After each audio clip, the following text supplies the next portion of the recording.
அன்பு குழந்தைகள் இங்கே அழைத்து வந்து நீட் பரீட்சையினுடைய மார்க் இப்பதான் வந்து இருக்குது. அவங்க எழுதியிருக்கக்கூடிய நிறைய என்ட்ரன்ஸ் எக்ஸாமினேஷனுடைய மார்க் எல்லாம் வர ஆரம்பித்திருக்கிறது. கல்லூரிகளுக்கு அவர்கள் எந்த கல்லூரி என்று தேர்வு செய்ய வேண்டும், எந்த கல்லூரிக்கு செல்ல வேண்டும் என்பதை உறுதிப்படுத்த வேண்டும். நிறைய கடினமான முடிவுகளை எடுக்கக்கூடிய நேரம். அந்த நேரத்திலும் கூட நீங்கள் எல்லாம் நேரம் கொடுத்து கோவை கொங்கு நண்பர்கள் சங்கம் அவர்கள் அழைத்திருக்கக்கூடிய இந்த விழாவிற்கு வந்திருக்கக்கூடிய நீங்கள் உண்மையான சிறப்பு விருந்தினர். காரணம், கல்விக்கு முக்கியத்துவம் கொடுக்குறீங்க. இந்த அரை நாள் இங்கே வந்து மேடையில் இருக்கக்கூடியவங்க, மேடைக்கு முன்புறத்தில் இருக்கக்கூடியவங்களை சந்தித்து அவர்களுடைய வாழ்க்கை அனுபவங்கள் எப்படி வந்திருக்கின்றார்கள், என்ன செய்ய வேண்டும் என்பதை எல்லாம் உங்களுடைய குழந்தை செல்வங்கள் செவிவழி மூலமாக கேட்டு அது அவருடைய வாழ்க்கைக்கு ஒரு பெரிய உத்வேகம் கொடுக்கும் என்கின்ற முழு நம்பிக்கையில் இங்கே வந்திருக்கக்கூடிய பெற்றோர்களே, 90 விழுக்காடு மதிப்பெண்களுக்கு மேல் பெற்று உங்களுடைய பள்ளியில நீங்க தலைமை மாணவராக இருக்கலாம்.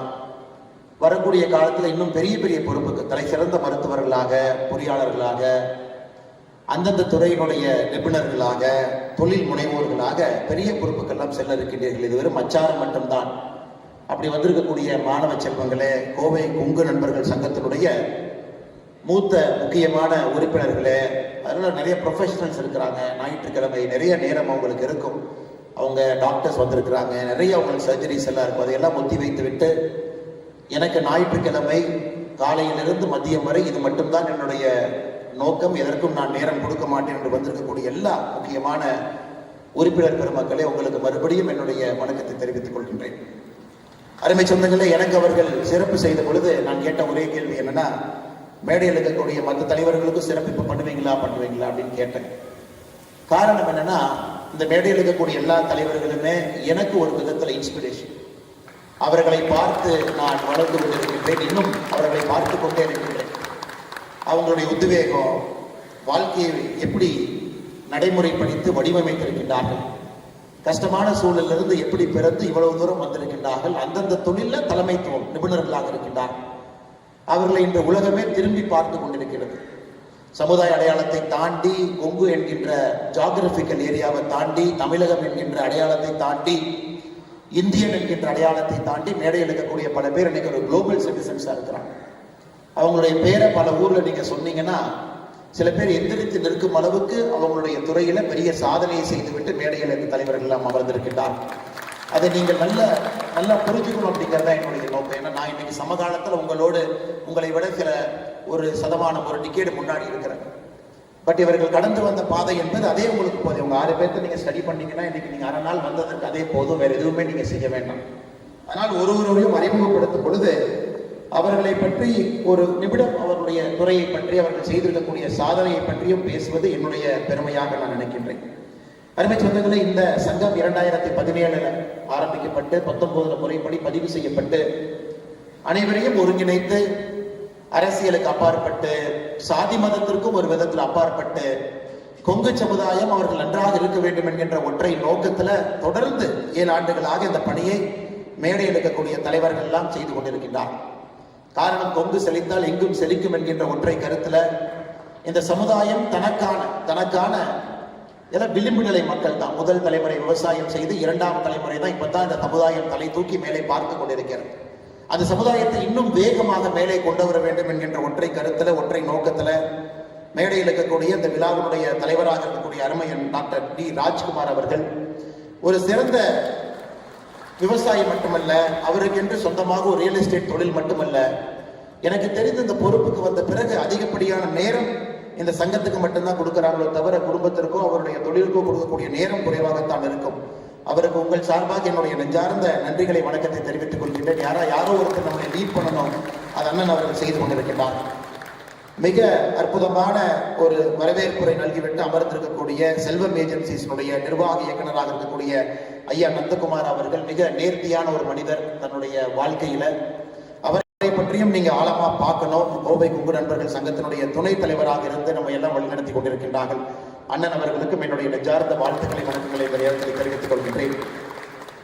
மிக ஒரு சிறப்பான ஒரு உரை, 2 நிமிஷம் பேசினா கூட ஏன் இந்த நிகழ்வு, இதனுடைய பர்பஸ் என்ன, எதற்காக நாம் எல்லாம் ஒன்று சேர்ந்திருக்கின்றோம் என்பதை சொல்லிவிட்டு அமர்ந்திருக்கக்கூடிய வழக்கறிஞர் மட்டுமல்ல, சமச்சீர் வளர்ச்சிக்கான கூட்டமைப்பினுடைய நிர்வாக அலங்காளராக இருக்கக்கூடிய கோவை கொங்கு நண்பர்கள் சங்கத்தினுடைய இணைச் செயலர் ஐயா லோகநாதன் அவர்கள் மேடையில் மீது இருக்கின்றார்கள். அவருக்கும் என்னுடைய நெஞ்சார்ந்த வாழ்த்துக்களை வணக்கங்களை இந்த நேரத்தில் உரித்தாக்கிக் கொள்கின்றேன். அருமை சொந்தங்களே, முன்னிலை வகித்துக் கொண்டிருக்கக்கூடிய ஐயா KR நாகராஜன் அவர்கள் நம் எல்லோரும் கூட அன்பாக ராமராஜ் காட்டன் என்று ஒரு சாதாரண ஒரு வார்த்தையை அதற்கு பயன்படுத்தி சொல்லுகின்றோம். ஆனா ஒரு தனி மனிதன் இன்னைக்கு நான் உடுத்திருக்கக்கூடிய வேட்டி ராமராஜ் காட்டனுடைய வேட்டியை தான் எப்பவுமே நான் கட்டுறேங்க.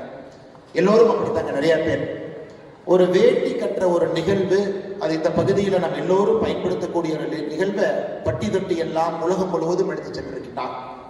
இன்னைக்கு ரீட்டைல்ல சாதாரண மனிதர்கள் புரட்சி செய்ய முடியாது என்று சொல்லுகின்ற காலகட்டத்தில் நேர்த்தியான ஒரு ராமராஜ் காட்டன் என்கின்ற ரீட்டைல் அவுட்லெட், எல்லாருமே பொருள் தயாரிப்பாங்க, எக்ஸ்போர்ட் பண்ணுவாங்க. ஆனா ரீட்டைல் தொழிலுக்கு நான் ஒரு கடை ஆரம்பித்து அதில் இருக்கக்கூடிய 1000 சிக்கல்களை சமாளித்து அதை நேரடியாக என்னுடைய கடை மூலமாக மக்களுக்கு கொடுப்பேன் என்று சொல்வதற்கு ஒரு துணிவு வேண்டும். அதை எடுத்து மிகச் சிறப்பாக ரீட்டைலும் கொடி கட்டி பறந்து ஒரு நாளும் கூட ஒரு புதுமை, இந்த வேட்டி கட்டுவதில் ஒரு புதுமை. வெல்குரோ வேட்டி வரும், பாக்கெட் வேட்டி வரும், அதுல நிறைய புதுமையான விஷயங்களை புகுத்துக்கிட்டே வருவாங்க. எளிய மனிதர்கள் 300 ரூபாய் 400 ரூபாய்க்கு ஒரு வேட்டியை தீபாவளி அன்னைக்கு யார் வாங்கி கட்ட முடியும் என்றால் அதற்கும் ஒரு வேட்டி, 2000 ரூபாய்க்கு ஒரு வேட்டி, கல்யாண முகூர்த்தத்துக்கு ஒரு ரூபாய் கட்டணும்னா அதற்கும் ஒரு வேட்டி. கிட்டத்தட்ட எல்லா விதமான எக்கனாமிக் குரூப்பையும் கூட தன்னுடைய துறையின் மூலமாக ஒரு மிகப்பெரிய சாதனையை செய்து கொண்டிருக்கக்கூடிய ஐயா KR நாகராஜன் அவர்களுடைய வாழ்க்கையை நீங்கள் இன்னும் ஆழமாக படிக்க வேண்டும் என்று இந்த நேரத்தில் நான் சொல்லிக் கொள்கின்றேன். அவர் சாதனை படித்திருக்கின்றார்கள், முன்னேறிவிட்டார்கள் என்று சொல்வதை விட எப்படி இவ்வளவு தூரம் வந்தாங்க அப்படிங்கிறத நீங்க நேரம் எடுத்து குழந்தை செல்வங்கள் நீங்க படிக்கணும். சரஸ்வதி கண்ணையன் அவர்கள் அக்கா அவர்கள் இந்துஸ்தான் கல்விக்குழு இன்னைக்கு ஒரு மிகப்பெரிய ஒரு கோயம்புத்தூர்ல மிக முக்கியமான ஒரு கல்வி நிறுவனம், தமிழகத்துல குறிப்பிட்டு சொல்லும்படி இருக்கக்கூடிய ஒரு கல்வி நிறுவனம். இங்கே வெறும் படிப்பு மட்டுமல்ல, ஒரு மாணவர்களுக்கு கிடைக்கக்கூடிய எக்ஸ்ட்ரா கரிக்குலர் ஆக்டிவிட்டி வேற எந்த கல்வி நிறுவனத்திலும் கிடைக்குமா என்பது எனக்கு ஒரு சந்தேகம் தான். இன்னைக்கு கேட்டுக்குள்ள வந்திருப்பீங்க, நீங்க பார்த்திருப்பீங்க, ஒரு பக்கம் இசை விழா, அதற்கான ஒரு தட்டி இருக்கு. இன்னொரு பக்கம் ரோட்டரி சங்கம் நடத்தக்கூடிய சிலம்பம் விழா, அது பக்கம் ஒரு தட்டி இருக்கு. இன்னொரு பக்கம் கோவை கொங்கு நண்பர்கள் சங்கம் நடத்தக்கூடிய விழா ஒரு தட்டி இருக்கும். இந்துஸ்தானை பொறுத்த வரைக்கும் கல்வியை தாண்டி ஒரு நல்ல மனிதர்களை உருவாக்குவதற்கு முழுமையாக இந்த கல்லூரியை பயன்படுத்திக் கொண்டிருக்கக்கூடிய அக்கா சரஸ்வதி கண்ணையன் அவர்களை இந்த நேரத்தில் நாம் குறிப்பிட்டாக வேண்டும். அவருடைய வாழ்க்கையை முழுமையாக நீங்க படிக்கணும். ஆரம்பித்த தொழில் வேலை டிரான்ஸ்பார்மர் துறையில் இருந்தாங்க, அதன் பிறகு கல்வித்துறைக்கு வந்தாங்க, அதிலும் பெரிய புரட்சி செய்து கொண்டிருக்கின்றார்கள். எல்லா இடத்திலும் கூட ஒரு நேர்மை என்கின்ற வார்த்தையை கடைபிடிக்கிறாங்க. அவர்களையும் நம்ம படிக்கணும். டாலர் குரூப் கம்பெனி அண்ணன் ராமமூர்த்தி அவர்களுக்கு அறிமுகம் தேவையில்லை. ஒரு கொடிகட்டி பறக்கக்கூடிய ஒரு தொழிலதிபர், ஒரு சாதாரண முதல் தலைமுறை பட்டதாரியாக ஒரு குடும்பமாக ஆரம்பித்த ஒரு டாலர் குரூப் ஆஃப் எக்ஸ்போர்ட்ஸ் எனக்கு உலகத்தில் எல்லா நாடுகளையும் தொட்டு இங்கிருந்து தன்னுடைய பொருட்கள் இங்கிருந்து போகுது. அது மட்டுமில்லை, நமக்கெல்லாம் பெருமை சேர்த்து கொடுக்கக்கூடிய இந்த மண்ணை சார்ந்த இந்தியாவில் ஒரு துணை ஜனாதிபதி என்பது உங்களுக்கு தெரியும். புரோட்டோகால்ல 2வது வாரண்ட் ஆஃப் பிரசிடென்ட்ஸ்ல 2வது இருக்கக்கூடிய ஒரு மனிதர். அது எல்லோரும் அது ஆக முடியாது. சுதந்திரத்திற்கு பிறகு 5 வருடத்திற்கு ஒருத்தர் நீங்க கணக்கு போட்டீங்கன்னா எத்தனை பேர் ஆயிருக்காங்க? 10 பேர், 11 பேர், 12 பேர் ஆயிருக்கிறாங்க. அதில் இந்த மண்ணை சார்ந்த நம்முடைய ஒருவர் அண்ணன் CP ராதாகிருஷ்ணன் அவர்கள் ஆகியிருப்பது நம்ம எல்லோருக்கும் ஒரு பெரிய பெருமை. அந்த குடும்பத்தில் இருக்கக்கூடிய ஒரு மனிதர். ஏற்கனவே அவரை பத்தி நிறைய சொன்னாங்க. ஏன்னா இங்க இருக்கும்போது செல்வம் என்பது பொருட்டு இல்லை என்றாலும் கூட அந்த செல்வத்தை சரியான முறையில் செலவு செய்ய வேண்டும் என்கின்ற எண்ணம் கொடுத்திருக்கக்கூடிய ஆண்டவனை இந்த நேரத்தில் நம்ம பாராட்டணும். அதனால் பெரிய நிதியுதவி செய்து தொடர்ந்து ஒரு பெரிய வளர்ச்சி மனிதராக இருக்கக்கூடிய அண்ணன் ராமமூர்த்தி அவர்களுக்கும் என்னுடைய மரியாதை கலந்த வணக்கத்தை இந்த நேரத்தில் தெரிவித்துக் கொள்கின்றேன். ப்ரொஃபசர் டாக்டர் பழனிவேல் அவர்கள் இன்னைக்கு ஒரு மாணவர் எப்படி இருக்க வேண்டும் அப்படின்னு கேட்டீங்கன்னா பழனிவேல் ஐயாவை போல் இருக்க வேண்டும் என்று சுருக்கமாக முடித்துவிட்டு என்னுடைய இருக்கையில் சென்று அமர்ந்து கொள்வேன். ஒரு சாதாரண விவசாய குடும்பம், முதல் தலைமுறை, விவசாயம் செய்வதற்கு வாய்ப்பில்லாத ஒரு ஊர். அங்கிருந்து அவருடைய பெற்றோர்கள்லாம் மலேசியால போய் ஒரு பாமாயில் எஸ்டேட்ல கூலி தொழிலாளர்களாக தன்னுடைய வேலையை ஆரம்பிக்கிறாங்க. அதே பாமாயில் எஸ்டேட்ல கூலி தொழிலாளியாக தன்னுடைய வாழ்க்கையை ஆரம்பித்தவர் ஐயா டாக்டர் சி பழனிவேல் அவர்கள். அந்த புத்தகத்தை நீங்க படிச்சீங்கன்னா ஒரு வார்த்தையும் கூட உங்களுக்கு ஒரு பெரிய ஒரு உத்வேகத்தை கொடுக்கும். அதுல படிப்படியாக இருந்து அந்த எஸ்டேட்டுக்குள்ள இருந்த பள்ளிக்கூடத்துல படிச்சு அதன் பிறகு தன்னுடைய தாய்க்கு கூலியை கூட மரியாதையாக கொடுக்கவில்லை என்று சொன்ன அந்த எஸ்டேட்ல இருந்த கங்காணியை எதிர்த்து நின்ற துணிவு அந்த சின்ன வயசுல. கிட்டத்தட்ட சில ஆண்டுகள் பள்ளிக்கு போக முடியாத ஒரு நிலைமை, ஸ்கூலே டிராப் அவுட். அதன் பிறகு படிப்படியாக தமிழகத்திற்கு திரும்ப நல்ல ஒரு தலைமை ஆசிரியர் பழனிவேல் என்கின்ற மாணவன் அந்த ஆண்டு பள்ளிக்கூடத்திலிருந்து வெளியே போனார். அதனால எந்த சர்டிபிகேட்டையும் பார்க்காம அதே பழனிவேல் என்கின்ற பெயர் இருக்கக்கூடிய இவரை அந்த மாணவனுக்கு பதிலாக அந்த பள்ளிக்கூடத்தில் அட்மிஷனை கொடுத்து படிப்படியாக வளர்ந்து சென்னையில தமிழகத்தினுடைய தலை சிறந்த மருத்துவக் கல்லூரி எல்லா இடத்திலும் படித்து சேலத்தில் ஒரு மருத்துவமனையை ஆரம்பிக்க வேண்டும் என்கின்ற உத்வேகம் அவருக்கு இருந்தும் கூட மறுபடியும் மேற்படிப்புக்கு செல்ல வேண்டும் என்று படித்து முடித்துவிட்டு நம்முடைய கோயம்புத்தூர்ல தன்னுடைய மருத்துவமனையை இங்கே கொண்டு வர வேண்டும் என்று இந்த துறையினுடைய ஒரு தலை சிறந்த நிபுணராகும். இன்னைக்கு எனக்கு கிட்டத்தட்ட 2011 எனக்கு ஒரு அறுவை சிகிச்சை செய்தார். போலீஸ் ட்ரைனிங்ல இருந்து வந்து அவர்கிட்ட அறுவை சிகிச்சை செய்து கொண்டு போனேன். அப்போ All India Institute of Medical சயின்ஸ்ல டாக்டர் ஒரு குழு நம்மளை பரிசீலனை பண்ணுவாங்க, சரியா மருத்துவம் கொடுத்துருக்காங்களான்னு பார்ப்பாங்க. பார்த்தா தான் ட்ரைனிங் கண்டினியூ பண்ண முடியும். அப்போ என் ஃபைலை கொண்டு போய் நான் கொடுத்தேன். எய்ம்ஸ் டாக்டர்ல உட்காந்துருந்தாங்க. அவங்க செக் பண்ணிட்டு ஒரு ட்ரைனிங் உடனே போகணுமா இல்லை 6 மாதம் டிலே பண்ணுமாங்கிற முடிவு எடுப்பாங்க. பார்த்தாங்க, யார் சர்ஜரி பண்ணாங்கன்னு பார்த்தாங்க. டாக்டர் சி பழனிவேலுங்கிற பேர் இருந்துச்சு. அதுக்கப்புறம் அந்த ஃபைலை அவங்க தொடர்ந்து பார்க்கவே இல்லை. ஒரு பஞ்சாபி இருந்தார் அந்த டாக்டர். நான் கேட்டேன், என்ன காரணங்க? நீங்க அவர் எழுதின டெக்ஸ்ட் புக்கு தாங்க நாங்க படிக்கிறோம். நாங்க யாருங்க அவருக்கு பண்ண சர்ஜரியை ஒரு ஃபைலை தொடர்ந்து பார்த்து சர்டிஃபிகேட் பண்றதுக்கு நாங்க யாரு? அது போன்ற ஒரு மனிதர் இன்னைக்கு கூட சமீபத்தில் ஒரு வீடியோ பார்த்து அமெரிக்காவிலிருந்து வந்தாரு. நேரடியாக 2 அறுவை சிகிச்சை செய்தாரு. உடனடியாக விமானத்தை பிடிச்சாரு, கோயம்புத்தூர் வந்தார், அடுத்த வேலையை செய்தார். அப்படிப்பட்ட பெருமைக்கெல்லாம் ஒரு சொந்தக்காரர், அற்புதமான ஒரு மனிதர் டாக்டர் ஐயா பழனிவேல் அவருடைய அந்த புத்தகத்தை எதற்காக நான் ஐயாவை பற்றி அதிகமாக பேசுறேன்னா, அந்த புத்தகம் உங்க கையில் இருக்கு. அந்த புத்தகத்தை மட்டும் நீங்க படிங்க, வேற எதுவுமே செய்ய வேண்டாம். ஒரு கஷ்டத்திலிருந்து எப்படி வெளியே வரலாம், எப்படி நெஞ்சுரத்தோடு நிற்கலாம், நம்முடைய உரிமையை விட்டு கொடுக்காம எப்படி இருக்கலாம். நான் கர்ம வீரர் காமராஜர் ஐயா பழனிவேல் ஐயா பல ஆண்டுகளுக்கு முன்பு அரசியலுக்கு வர சொன்னாங்க. காமராஜர் ஐயா எப்படிப்பட்ட அரசியல்வாதி என்று உங்களுக்கு தெரியும். அதனாலதான் politics loss is society's gain என்று சொல்வேன். அன்னைக்கு அவர் அரசியலுக்கு சென்று இருக்கலாம், ஒரு எம்எல்ஏ எம்பி மந்திரி ஆகிருக்கலாம், பெரிய பொறுப்புக்கெல்லாம் போயிருக்கலாம். ஆனால் அன்னைக்கு அவருக்கு ஆஃபர் வந்த பொழுது எனக்கு இது வேண்டாம், நான் ஒரு மருத்துவராக மட்டும் இருக்க விருப்பப்படுகின்றேன் என்று அன்னைக்கு அந்த 1960 காலகட்டத்தில், நிறைய பேருக்கு இந்த செய்தி தெரியாது. 1960 காலகட்டத்தில் எனக்கு அரசியல் வேண்டாம், நான் என்னுடைய மருத்துவத்திற்கு மட்டும் மரியாதை கொடுப்பேன் என்று சொன்ன ஒற்றை காரணத்திற்காக நம்ம எல்லோரையும் கற்றுக்கக்கூடிய ஒரு மனிதர். இந்த புத்தகத்தை நீங்க கண்டிப்பா படிக்கணும். வாங்கிட்டீங்க, வீட்டில் வச்சுட்டீங்க, அந்த தவறை பண்ணிடாதீங்க. அந்த புத்தகத்தை நான் 3 முறை படித்து விட்டேன். அடிக்கடி படிப்பேன், அடிக்கடி அந்த புத்தகத்திலிருந்து ரெஃபரன்ஸ் எடுப்பேன் கோட் பண்றதுக்காக. அதற்காகத்தான் இதை நான் சொல்லுகின்றேன் அருமை சொந்தங்கள். அதே போல முன்னாள் வட்டாட்சியராக கோயம்புத்தூர் பகுதியினுடைய வளர்ச்சிக்கு உறுதுணையாக இருந்தவர். கிட்டத்தட்ட எனக்கு ஒரு 10-12 ஆண்டுகளாக பழக்கம் இருக்கக்கூடிய ஒரு மனிதர். அதிகாரம் இருந்த பொழுதும் அப்படியே, அதிகாரம் இல்லாத பொழுதும் அப்படியே இருக்கக்கூடிய கோவை கொங்கு நண்பர்கள் சங்கத்தினுடைய செயலராக இருக்கக்கூடிய ஐயா சுப்பிரமணியம் அவர்களுக்கும் இந்த நேரத்தில் என் நெஞ்சார்ந்த வாழ்த்துக்களை, வணக்கங்களை, நன்றிகளை தெரிவித்துக் கொள்வது என்னுடைய கடமையாக நான் கருதுகின்றேன். அதே மேடையின் மீது அமைதியா பின்னாடி இருக்கையில் 3 பேர் இருக்கிறாங்க. ஆர்பி யமஹாவனுடைய தலைவராக இருக்கக்கூடிய ஐயா பாண்டியன் அவர்கள் அக்ரிகல்ச்சர் யூனிவர்சிட்டியில் படித்தவர். நிறைய வாய்ப்புகள் அவருக்கு இருந்து கூட ஒரு யமஹா ஷோரூம் இங்கே ஆரம்பித்து பல தொழில்களை ஆரம்பித்து எப்பொழுதும் கூட ரொம்ப நான் எப்பவுமே பார்ப்பேன், ஜாதகத்தின் மீது நம்பிக்கை இல்லை. ஏன் நம்பிக்கை இல்லைன்னா உழைப்பு மட்டும்தாங்க. உழைச்சா யார் வேணாலும் ஜெயிக்கலாம். எதுக்கு ஜாதகம் பார்க்குறீங்கன்னு யாராவது ஜாதகத்தை எடுத்துட்டு போனா கூட அதை பிடுங்கி வைக்கக்கூடிய ஒரு ஆள். அப்படி உழைப்பை மட்டும் நம்பி இவ்வளவு தூரம் ஐயா வந்திருக்கின்றார்கள். ஐயா ஆர்பி பாண்டியன் ஐயா அவர்களுக்கும் என்னுடைய மரியாதை கலந்த வணக்கத்தை, வாழ்த்துக்களை தெரிவித்து எல்லா கௌரவ தலைவர்கள், மேடையின் மீது இருக்கக்கூடிய எல்லா கௌரவ தலைவர்கள், பின்னருக்கையில் இருக்கக்கூடியவர்கள், நிர்வாகிகள், பொருளாளர்கள், நிர்வாக உறுப்பினர்கள் எல்லோருக்கும் என்னுடைய மறுபடியும் வணக்கத்தை தெரிவித்துக் கொள்கின்றேன்.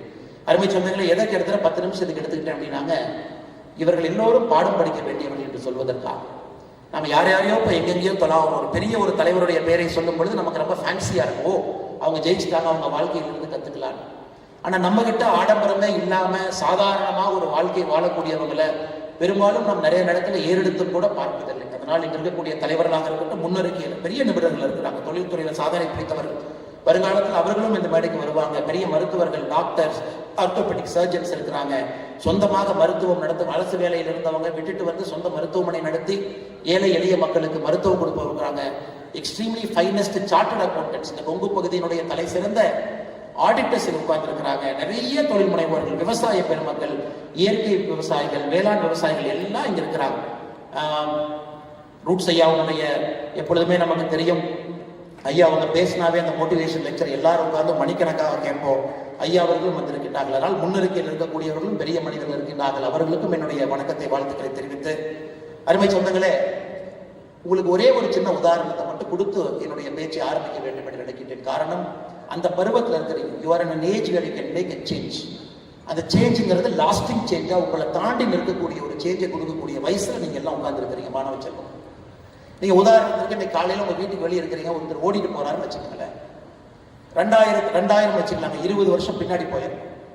அதை ஓடிட்டு போறவர் நிறுத்தி அண்ணன் என்னென்ன பண்றீங்கன்னு கேட்குறீங்க. அவர் சொல்றாரு, தம்பி நான் சின்ன ஆள் தான், இப்ப ஒரு 4-5 கம்பெனி ஆரம்பிக்கலாம்னு இருக்கிறேன் அப்படிங்கிறார். நீங்க திரும்ப ஒருத்த கேட்குறீங்க, என்னென்ன கம்பெனி ஆரம்பிக்க போறீங்க? தம்பி பிரெயின்ல வந்து சிப்பு வைக்கக்கூடிய ஒரு கம்பெனி ஆரம்பிக்கலாம்னு பாக்குறேன் அப்படின்னா நீங்க அப்பே பார்ப்பீங்க, என்ன பைத்தியக்காரனா இருப்பாரு, காலங்காலத்தில் நம்ம கண் முன்னாடி மாட்டியிருக்காரு. சரி இருந்தும் பேசுவேன்னு சொல்லிட்டு சொல்லுங்க. நான் எல்லாருமே டிரைவர்லெஸ் கார் தங்கச்சி, எல்லாருமே டிரைவர்லெஸ் கார் தான் நம்ம உலகத்துல இப்ப இருந்து கொஞ்ச நாள் கழிச்சு ஓட்டணும், அந்த கம்பெனி ஆரம்பிக்கலாம்னு பாக்குறேன்.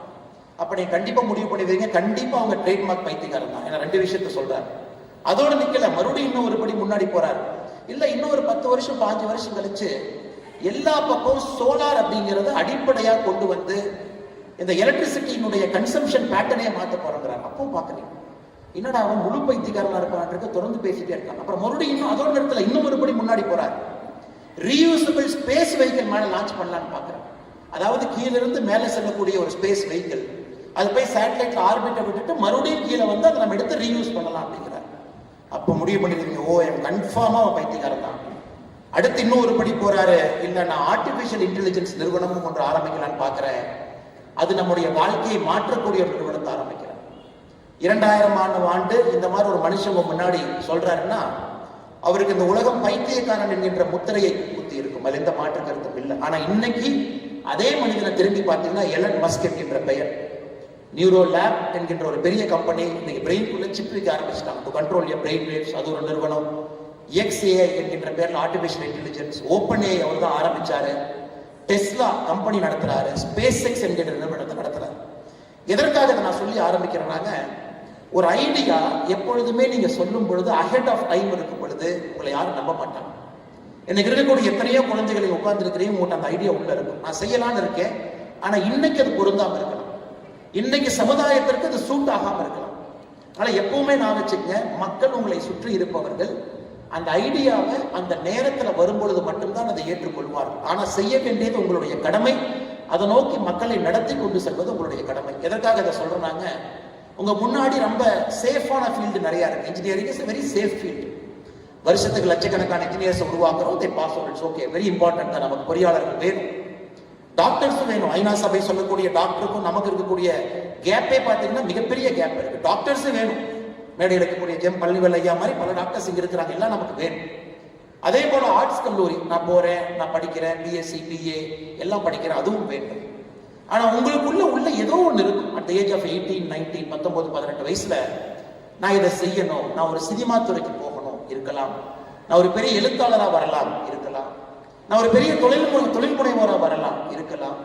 இன்னும் கொஞ்ச நாள் கழிச்சு இப்பவே எலன் மஸ்கனுடைய ஆப்டிமஸ் கம்பெனி புதுசா இன்னொரு கம்பெனி போயிட்டு இருக்கு. அது பாத்தீங்கன்னா வீட்டுல ரோபோ.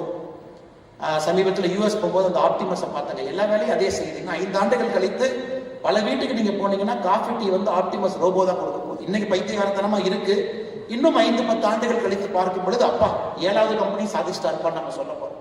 அதனால இன்னைக்கு உங்களுக்குள்ள அது போன்ற ஒரு யோசனை இருக்கலாம். அப்படி இருக்கும் பொழுது அதை தைரியமா நீங்க முன்னெடுங்க அப்படின்னு சொல்றது என்னுடைய கடமையாக இந்த நேரத்தில் நான் கருதுறேன். அதை நீங்க பர்சியூ பண்ணுங்க, அது மேல பேஷனேட்டா இருங்க, ஒரு காதலோடு இருங்க, அந்த ஐடியாவை நோக்கி கொஞ்சம் கொஞ்சமா நகர்ந்து போங்க. அப்பா அம்மாவை கன்வின்ஸ் பண்ணுங்க. ஏன்னா எல்லாமே முதல் தலைமுறை பட்டதாரிகள். அப்பா அம்மா எல்லாம் விவசாயம் பண்ணி உங்களை படிக்க வச்சு இவ்வளவு தூரம் கொண்டு வந்திருப்பாங்க. ஆட்டை வித்து, காட்டை வித்து, மாட்டை வித்து இன்னைக்கு நிறைய பேர் இங்க இருக்கிறீங்க, நிறைய பேர் அடுத்த கல்லூரிகளுக்கு போக போறீங்க. அதனால நீங்க ஒரு ஐடியா உங்ககிட்ட இருக்க ஆழமா இருக்குன்னா அது அவ்வளவு ஈஸியா நாங்க சொல்றதை ஏத்துக்கிட்டு ஒரு சேஃபான ஒரு கோர்ஸுக்கு நீங்க போகாதீங்க. கொஞ்சம் திங்க் பண்ணி உங்களோட பேஷனை நோக்கி நீங்க போகணும். அப்படிங்கிறது மேடையில் இருக்கக்கூடிய உங்களுடைய வாழ்க்கையெல்லாம் அப்படித்தான். நீங்க படிச்சீங்கன்னா உங்களுக்கு தெரியும், மேடையில முன்புறத்தில் எத்தனையோ பேர் இருக்கின்றார்கள், அவருடைய வாழ்க்கையும் அப்படித்தான். Because they followed a fashion. அந்த பேஷனை விடாபடியா பிடிச்சாங்க. இவங்க எல்லாருமே சக்சஸ் இன்னைக்கு பாக்குறீங்க, எல்லாமே நிறைய ஃபெயிலியருங்க. அவங்க எல்லாம் நிறைய இடத்துல தோற்று போய் ஜெயிச்சிருக்கிறாங்க. வாழ்க்கையில யாராச்சும் ஒருத்தரை கொண்டு வந்து வெற்றி மட்டும்தான் எனக்குன்னா கண்டிப்பா கிடையாதுங்க, யாருமே கிடையாது. நான் ஒருத்தரை பத்தி படிக்கிறேன் பாருங்க. 1832 ஒரு தனியார் நிறுவனத்தில் இருந்த வேலை போச்சு. 1833 ஒரு லா ஃபார்ம் ஆரம்பிச்சாரு, ஃபெயில் ஆயிட்டாரு. 1838 இலினாய்ஸ் ஸ்டேட், யூஎஸ் 50 மாநிலத்தில் இலினாய்ஸ் மாநிலத்தினுடைய ஸ்டேட் ஹவுஸ் ஸ்பீக்கர் எலெக்ஷனுக்கு போட்டி போட்டார், தோத்துட்டார். 1843 காங்கிரஸ் போறதுக்கு ட்ரை பண்ணாரு, நம்ம ஊர்ல எம்எல்ஏ சீட்டு கிடைக்கல. 1848 5 ஆண்டுகள் கழிச்சு ட்ரை பண்றாரு, மறுபடியும் கிடைக்கல. 1849 எதுவுமே கிடைக்கல, அரசாங்கத்துல போய் லேண்ட் ஆபீஸ்ல சேரலாமான்னு போறாரு, அதுவும் கிடைக்கல. 1854 நம்ம ஊர் எம்பி எலெக்ஷன் மாதிரி செனட் எலெக்ஷன் நிற்கிறார், அதுலயும் தோற்கடிக்கப்படுகின்றார்கள். 1856 துணை ஜனாதிபதி தேர்தலுக்கு போட்டியிறார் அமெரிக்காவில், அதிலும் தோற்கடிக்கப்படுகின்றார்கள். 1858 எது வேண்டாம் மறுபடியும் செனட் எலெக்ஷன் எம்பி எலெக்ஷனுக்கு வர்றாரு, அதிலும் தோற்கடிக்கப்படுகின்றார். அந்த மனுஷன் ஜெயிச்ச ஒரே ஒரு எலெக்ஷன் 1860 அமெரிக்காவுடைய ஜனாதிபதி, ஒரே ஒரு எலெக்ஷன் அமெரிக்காவுடைய ஜனாதிபதி மட்டும் தான் ஜெயிச்சார். அவருடைய பெயர் அப்ரஹாம் லிங்கன். சிலைவரியை முடிச்சாரு. 1861 சிவில் ரைட்ஸ் ஆக்டை கொண்டு வந்தாரு. அமெரிக்காவுடைய தன்மையை முகத்தையே மாத்திட்டு போயிட்டார். அதனால நீங்க நிறைய நேரம் நினைச்சுக்கணும், இந்த வெற்றியாளர்கள் அப்படின்னு நீங்க புத்தகத்துல படிக்கிறதெல்லாம் அவங்க கண்டென்ஸ் பண்ணி தன்னுடைய வெற்றியை மட்டும் சொல்லியிருப்பாங்க. ஏன்னா தோல்வியை சொல்வதற்கு அந்த புத்தகத்துல பேஜ் இல்லை. தோல்விக்கு ஒரு புத்தகத்தை ஜெம் பழனிவேல் அவர் எழுத சொன்னீங்கன்னா இந்த கட்ஸை விட இன்னும் 2 பெரிய புத்தகத்தை எழுதுவார் எனக்கு தோணுது. இன்னும் அதிக பக்கங்கள் இருக்கக்கூடிய புத்தகத்தை எழுதுவாங்க. அதனால நீங்க எல்லோருமே தோல்வியிட்ட கொஞ்சம் ஃப்ரெண்ட்ஷிப் பண்ணிக்கணும். என்னோட 2வது உங்களுக்கு நான் கொடுக்கக்கூடிய ஒரு சின்ன ஒரு அட்வைஸ், நீங்க எல்லாருமே சக்சஸ்ஃபுல் பீப்புள்னால தான் இந்த ஹால் கூட உட்காந்துருக்கீங்க. 90% and above 99% ஃபென்டாஸ்டிக், ரொம்ப சந்தோஷம் இருக்கு. ஆனா வாழ்க்கையில வெறும் சக்சஸ் மட்டுமே பார்த்தீங்கன்னா ஆங்கிலத்தில் சொல்லுவாங்க, you are not pushing yourself, that is why you are always a victor அப்படிம்பாங்க. உங்களை நிறைய புஷ் பண்ணீங்கன்னா கொஞ்சம் தோல்விகள் அப்பப்போ வர ஆரம்பிக்கும். ஆனால் நிறைய உங்களை புஷ் பண்ணுங்க. Success should not breed complacency. நான் ஜெயிச்சுக்கிட்டே இருக்கிறேன் அப்படிங்கிறது உங்க கம்ஃபர்ட் ஜோனை விட்டு வெளியே போகாம கம்ஃபர்ட் ஜோனுக்குள்ளே உட்கார வைக்கக்கூடாது. குறிப்பாக இந்த அரங்கத்தில் இருக்கக்கூடிய மாணவர்கள் அப்பப்போ தோல்வி வந்தாலும் ஒரு சின்ன ஃப்ரெண்ட்ஷிப் பண்ணுங்க. இல்லை நான் சிவில் சர்வீஸ் பரீட்சை எழுதுனேன், ஃபர்ஸ்ட் அட்டெம்ப்ட் IAS IPS கிடைக்கல, okay will make friendship, second attempt போகலாம். இல்லை நான் நீட் எழுதுனேன், எனக்கு தெரியல, நிறைய பேர் நீட் எழுதிருப்பீங்க, 725 மார்க் வரல, லெட் அஸ் மேக் ஃப்ரெண்ட்ஷிப், அடுத்த டைம் பார்த்துக்குவோம். இல்லை நான் வந்து இங்கே போகலான்னு பார்த்தேன், எனக்கு அது கிடைக்கல, இட்ஸ் ஓகே. அந்த மைண்ட் செட் உங்களுக்கு வேணும். ஏன்னா இன்னைக்கு இருக்கக்கூடிய இளைஞர்களை பார்க்கும் பொழுது டிப்ரெஷன். ஏன் depression? Love failure depression, NEET exam failure depression, எல்லாருக்கும் டிப்ரெஷனை மட்டும் தான் பார்க்குறவங்கள தவிர அந்த ஃபெயிலியரோட ஒரு சின்ன ஃப்ரெண்ட்ஷிப் வச்சுக்கணும்னு யாரும் பார்க்கல. அதனால மாணவ செல்வங்களே, டிப்ரெஷன் உங்க வாழ்க்கையை அப்ரஸ் பண்ணக்கூடிய விஷயமா மாத்திராதீங்க. ஓப்பன் அப்பா இருங்க, பேஷனை சேஸ் பண்ணுங்க. வெற்றியாளர்களை மட்டும் பார்க்குறீங்க, அந்த வெற்றியாளர்களுக்கு பின்னாடி இருக்கக்கூடிய தோல்வியை பார்க்க மாட்டேங்க. அண்ணன் CP ராதாகிருஷ்ணன் அவர்கள் நம்முடைய துணை ஜனாதிபதி, ஒரு அற்புதமான மனிதர். நான் பழகியதில் ஒரு எளிமையான, நேர்மையான, ஒரு நல்ல ஒரு மனிதர், எந்த டவுட்டும் கிடையாது. ரொம்ப ஒரு தேசியவாதி, ஒரு பற்றாளர், சொந்தமாக ஒரு நிறுவனத்தை நடத்தினாரு. ஒரு நாள் அலுவலகத்தில் என்கிட்ட சொன்னார், என்னை எப்பொழுதுமே அன்பா தலைவரேன்னு கூப்பிடுவார். கூப்பிடும் போதெல்லாம் எந்திரிச்சு நின்றுக்குவேன். நான் சொன்னேன், அண்ணா என்னன்னு? இல்லை நம்மளை கொஞ்சம் ஸ்பின்னிங் மில்லுக்கு அதிக நேரம் கொடுக்கணும், ஒரு 6 மாதம் ஸ்பின்னிங் மில் பக்கம் போயிட்டு வரேன்னாரு. நான் ஏன்னு கேட்டேன், இந்த பொது வாழ்க்கையில் வந்துப்பா ஸ்பின்னிங் மில் கொஞ்சம் அவுட் ஆஃப் கண்ட்ரோல் இருக்கு, நான் அங்கே போகிறேன். 6 மாதம் போனார். அப்புறம் கேரளாவுடைய ஒரு பொறுப்பு, சின்ன பொறுப்போ பெரிய பொறுப்போ, அதையும் செஞ்சார். எதையும் எதிர்பார்க்காம 50 ஆண்டுகள் 60 ஆண்டுகள் பல தோல்விகளை பார்த்தவர். CP ராதாகிருஷ்ணன் ஒரு வெற்றியை காமிச்சிங்கன்னா அவர் சரித்திரத்தில் 3 தோல்வியை நான் காட்டுவேன். லோக்சபால அற்புதமா ஜெயிச்சாரு, ஒரு தலை சிறந்த எம்பியாக இந்த பகுதிக்கு அவ்வளவு விஷயங்கள் செஞ்சு கொடுத்தவர். அதே மண்ணில் அதே லோக்சபால அவருக்கு வெற்றியும் கிடைக்கல. ஆனாலும் அவருடைய முகத்தை பொறுத்தவரை அப்படியே தான் வண்டி ஓடும். இன்னைக்கு எவ்வளவு பெரிய பொறுப்பு, இந்த நாட்டினுடைய துணை ஜனாதிபதி என்கின்ற உயரிய பொறுப்பு. அவர் வெற்றி மட்டும் பண்ணலாம் அவர் கிடைச்சதுன்னா இல்லை, CPR தொட்டதெல்லாம் வெற்றி, தொடர்ந்து 50 வெற்றி, அதனால துணை இல்லை. அந்த மனிதனுடைய கேரக்டருக்காக, அந்த மனிதனுடைய நெஞ்சுரத்துக்காக, அந்த மனிதனுடைய நேர்மைக்காக நம்முடைய பிரதமர் ஐயா மோடி அவர்கள் நேராக கூட்ட நீங்க துணை ஜனாதிபதியா பொறுப்பெடுத்து மக்களுக்கு சேவை பண்ணுங்க, நாட்டினுடைய 2வது பெரிய குடிமகனாக நீங்க இருங்க. அதனால யாரை நீங்க இங்க எடுத்தாலும் தோல்விகள் அவங்களுக்கு சாதாரணம், சகஜம். தோல்வியோடவே வாழ்ந்தவர். சரஸ்வதி அக்காவோட லைஃப் ஹிஸ்டரிக்கெலாம் நான் போகவே இல்லை, நிறைய தோல்விகளை பார்த்து விட்டு இங்கே அமர்ந்திருக்கிறார். ஆனால் அருமை சொந்தங்களே, இந்த 2வது மிக முக்கியமானது, தோல்விகளோட ஒரு ஃப்ரெண்ட்ஷிப் நீங்க வச்சுக்கணும். You should make friends with defeat. அது இல்லைன்னா நீங்க டிப்ரெஷனுக்குள்ள போயிடுவீங்க, நீங்க திரும்ப எய்மே பண்ண மாட்டீங்க, திரும்ப அச்சீவ் பண்றதுக்கு போக மாட்டீங்க. அதுவும் என்னுடைய அன்பான வேண்டுகோளாக நீங்க எடுத்துக்கொள்ள வேண்டும். நேற்று நீங்க பார்த்திருப்பீங்க, ஜூலை 18, 2026 பிரதமர் பேசினாங்க. ஸ்டேஜில் பார்த்தீங்கன்னா ISRO சேர்மன் நாராயண சார் இருக்கிறாங்க. ஒரு 2 சின்ன பசங்க மாதிரி 2 பேர் இருந்தாங்க. டிவி பார்த்தீங்களான்னு தெரியல. அந்த ஒரு சின்ன தம்பி வந்து ஃபோனில் பிரதமர்கிட்ட பேசுறாரு, லவுட் ஸ்பீக்கர் போட்டு மைக்கில் நம்ம எல்லாம் கேட்குறோம். நேற்று என்ன சரித்திரம், இந்தியாவுடைய சரித்திரம் நேற்று எப்படி மாற்றி எழுதப்பட்டது? நேற்று இந்தியாவுடைய சரித்திரம் எப்படி மாற்றி எழுதப்பட்டதுன்னா, 2 பசங்க பவன்குமார் சந்தனா நாகா பாரத் தாக்கா ஹைதராபாத்ல இருக்கக்கூடிய ஒரு நிறுவனம் ஸ்கை ரூட் ஏரோஸ்பேஸ் இந்தியாவுடைய ஃபர்ஸ்ட் இந்தியாவில் உருவாக்கிய ஒரு பிரைவேட் ஸ்பேஸ் ஷிப்பை நேற்று நாம லான்ச் பண்ணியிருக்கிறோம். கவர்மெண்ட்டுக்கு அதுக்கு சம்பந்தம் இல்லைங்க. லான்ச் பேட் மட்டும்தான் ஐஎஸ்ஆர்ஓ, லான்ச் பேட் மட்டும்தான் ஸ்ரீஹரிகோட்டா. ஐஎஸ்ஆர்ஓ ஒரு மைனர் ஃபண்டிங் அந்த கம்பெனி கொடுத்தாங்க. அந்த 2 பசங்களும் ஐஎஸ்ஆர்ஓல இன்ஜினியரா இருந்தவங்க. 8 ஆண்டுகளுக்கு முன்பு ஐஎஸ்ஆர்ஓல இருந்து வெளியே போய் ஏன் நம்ம சொந்தமா ஒரு கம்பெனி ஆரம்பிக்க கூடாது, 2000 எப்படி எலன் மஸ்க் நான் சொந்தமா ஒரு கம்பெனி ஆரம்பிப்பேன், ஸ்பேஸ் எக்ஸ் மாதிரி ஆரம்பிப்பேன்னு சொன்னவங்களை 2016 இந்த 2 பசங்களும் அதை ஆரம்பித்து படிப்படியா இவங்களே போய் 4 பேருக்கு அந்த ஐடியாவை கொடுத்து பணம் வாங்கி பிரைவேட் ஸ்பேஸ் ஷிப்பை பில்ட் பண்ணி, இந்தியாவை பொறுத்த வரைக்கும் பார்த்தீங்கன்னா பிஎஸ்எல்வி ஜிஎஸ்எல்வி இருக்கும். இவங்களே பிரைவேட்டா பில்ட் பண்ணி அதுக்குள்ள 4 பிரைவேட் காரங்களோட சேட்டலைட்டை லோட் பண்ணி நேற்று ஸ்ரீஹரிகோட்டால வந்து லான்ச் பண்ணி சக்சஸ் ஆச்சு. அதற்கு பிரதமர் கூப்பிட்டு பாராட்டுறாரு அந்த 2 பசங்களுக்கும் மேடையின் மீது. இந்த நாட்டினுடைய பிரதமருடைய வார்த்தை பாருங்க, இந்த நாட்டினுடைய ஸ்பேஸ் எக்ஸ்ப்ளோரேஷனை பொறுத்த வரைக்கும் விண்வெளிக்கு செல்வதை பொறுத்தவரை இது ஒரு மைல்கல்ங்கிற வார்த்தையை பிரதமர் பயன்படுத்துறாங்க. ஏன்னா கிட்டத்தட்ட 46 ஆண்டுகளுக்கு முன்பு நேற்று 2026 46 ஆண்டு முன்னாடி போட்டீங்கன்னா 1980 இதே தேதி ஜூலை 18 தான் நம்முடைய ஃபர்ஸ்ட் ராக்கெட் SLV-3 ஸ்ரீஹரிகோட்டால இருந்து இந்தியன் ராக்கெட் வெற்றிகரமா சோதனையை தாண்டி மேல போச்சு. 46 ஆண்டுகளுக்கு முன்பு அரசு செஞ்சிச்சு. 46 ஆண்டுகள் கழிச்சு 2 பிரைவேட் சிட்டிசன்ஸ் பண்ணிருக்கோம். அப்ப எவ்வளவு தெரிஞ்சிருக்கும், மெட்டீரியல் சயின்ஸ் இன்ஜினியரிங் தெரிஞ்சிருக்கணும், ஏரோடைனமிக்ஸ் ஹைட்ரோடைனமிக்ஸ் இவ்வளவு விஷயங்கள் தெரிஞ்சிருக்கணும், பார்ட்டிகல் பிசிக்ஸ் தெரிஞ்சிருக்கணும். அது எல்லாம் அரசுகிட்ட இருக்கும். ஏன்னா 1000 இன்ஜினியர்ஸ் இருப்பாங்க ஐஎஸ்ஆர்ஓல, ஒருத்தரும் ஒரு வேலையை செய்வாங்க, கம்பைன் பண்ணி செய்யலாம். ஆனா 2 பசங்க 8 வருஷத்துல ஒரு நிறுவனத்தை ஆரம்பித்து இவ்வளவு விஷயங்களை சரி செய்து சக்சஸ்ஃபுல்லா லான்ச் பண்ணிருக்காங்க. சாதாரண நிகழ்வு இல்லை. அதுவும் உங்களுக்கு ஒரு பாடம். ஒருவர் செய்ய முடியவில்லை என்றால் இதுவரை யாரும் செய்யலின்னு அர்த்தம் கிடையாதுங்க, யாரும் முயற்சி செய்யலின்னு அர்த்தம்.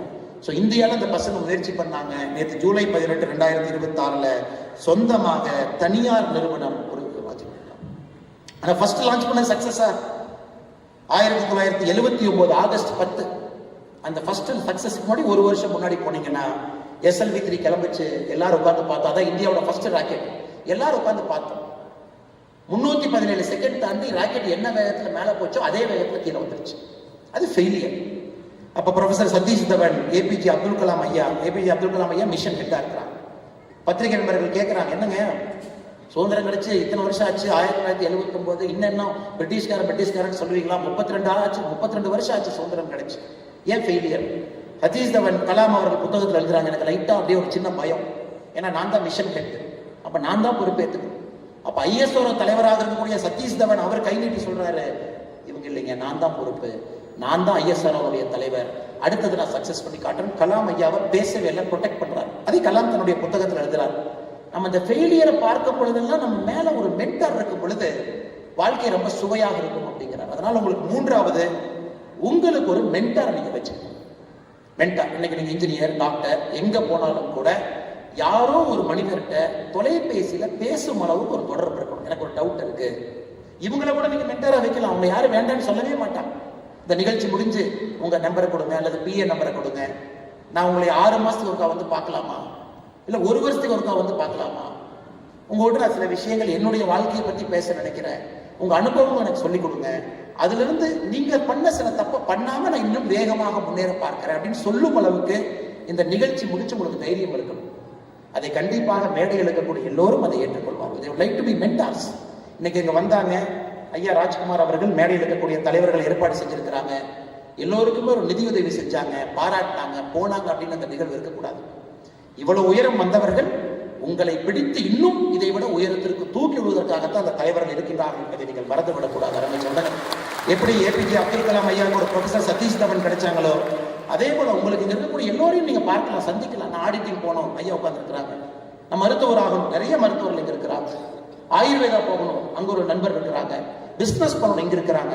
கார்டு கொடுப்பீங்களா, நம்பர் கொடுப்பீங்களா, உங்களுக்கு நான் பேசுவேன். இல்லாட்டி இந்த மென்டார்ஷிப் உங்களுக்கு எங்க கிடைக்கும்னு யோசிச்சு பாருங்க. நீங்க கல்லூரிக்குள்ள போன பிறகு உங்களுக்கு நிறைய நண்பர்கள் இருப்பாங்க, மென்டார்ஸ் எங்க கிடைக்கும். அதனால என்னுடைய 3வது அன்பான வேண்டுகோள், மென்டார்ஸ் உங்க லைஃப்ல மிக மிக முக்கியம். நீங்கள் அதை வைத்துக் கொள்ள வேண்டும் என்கின்ற அன்பான வேண்டுகோளையும் இந்த நேரத்தில் நான் வைத்துக் கொள்கிறேன். அருமை சொந்தங்களே, கடைசி 10 நிமிடம் நான் வந்துவிட்டேன். உங்களுடைய தந்தை தாய், உங்களுடைய மூத்தவர்கள் வீட்டில் இருக்கக்கூடிய பெரியவங்க, தாத்தா பாட்டி, அப்பாரா பத்தா, அவங்களாம் பார்த்தீங்கன்னா இந்தியாங்கிற நாடு இருக்குமா, தாங்குமா, சுதந்திரத்திற்கு பிறகு இந்தியா ஒருமைப்பாடாக இருக்க முடியுமா அப்படிங்கிற காலகட்டத்தில் வாழ்ந்தவங்க. இந்தியாங்கிற நாடு இருக்குமா, சைனாவோட யுத்தம், பாகிஸ்தானோட யுத்தம், இந்த நாடு இருந்து விடுமா? ஏன்னா நமக்கு சுதந்திரம் கிடைத்த பொழுதே வின்ஸ்டன் சர்ச்சில் சொன்னார், India as a country is no more than a line and equator அப்படின்னாரு. இந்தியாவை பொறுத்த வரைக்கும் ஈக்குவேட்டர் ஒரு லைன் மாதிரி இந்தியா. இதெல்லாம் பிராக்மெண்ட் ஆகி சின்ன பின்னமாக போகுது. இத்தனை ஜாதிகள் இருக்கு, இத்தனை மொழிகள் பேசுறாங்க, இத்தனை டைலக்ட் இருக்கு, வட்டார வழக்கு மொழி இருக்கு. எப்படி இந்த நாடு ஒருங்கிணைப்பாக இருக்கும்? ஹவுஸ் ஆஃப் காமன்ஸ்ல வின்ஸ்டன் சர்ச்சில் நமக்கு சுதந்திரம் கிடைத்த பிறகு பேசுறாரு. உங்க தாத்தாக்கள் அதையெல்லாம் பார்த்து இந்த நாட்டை கட்டுக்கோப்பாக காத்து இந்த நாட்டினுடைய வளர்ச்சிக்காக, அவங்க பேர் இப்ப சரித்திரத்திலே இருக்காது, அவங்க தாத்தா பேர் யாருக்குமே தெரியாது, உள்ளூர் 4 பேருக்கு தெரியலாம். ஆனா அவர்கள் தலையை கீழே போட்டு இந்த நாட்டினுடைய குடிமகனாக வேலை செய்ததற்காக இந்த நாடு ஒரு